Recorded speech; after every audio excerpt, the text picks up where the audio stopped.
بسم الله الرحمن الرحيم. يا أيها المزمل قم الليل إلا قليلا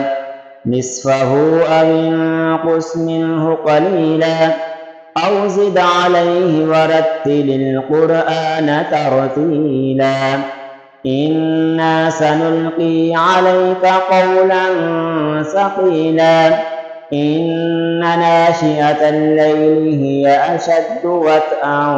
وأقوم قيلا إن لك في النهار سبحا طويلا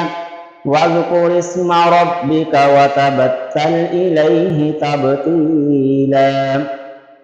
رب المشرق والمغرب لا إله إلا هو فاتخذه وكيلا واصبر على ما يقولون واهجرهم هجرا جميلا وذرني والمكذبين أولي النعمة ومهلهم قليلا إن لدينا أنكالا وجحيما وطعاما ذا غصة وعذابا أليما يوم ترجف الأرض والجبال وكانت الجبال كثيبا مهيلا إنا أرسلنا إليكم رسولا شاهدا عليكم كما أرسلنا إلى فرعون رسولا فعصى فرعون الرسول فأخذناه أخذا وبيلا فكيف تتقون إن كفرتم يوما يجعل الولدان شيبا السماء منفطر به كان وعده مفعولا إن هذه تذكرة فمن شاء اتخذ إلى ربه سبيلا إن ربك يعلم أنك تقوم أدنى من ثلثي الليل ونصفه وثلثه وطائفة من الذين معك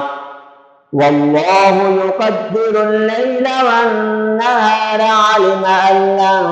تحصوه فتاب عليكم فاقرؤوا ما تيسر من القرآن علم أن سيكون منكم مرضى وآخرون يضربون في الأرض يبتغون من فضل الله وآخرون يقاتلون في سبيل الله فاقرؤوا ما تيسر منه وأقيموا الصلاة وآتوا الزكاة وأقرضوا الله قرضا حسنا وما تقدموا لأنفسكم من خير تجدوه عند الله هو خيرا وأعظم أجرا واستغفروا الله إن الله غفور رحيم صدق الله العظيم.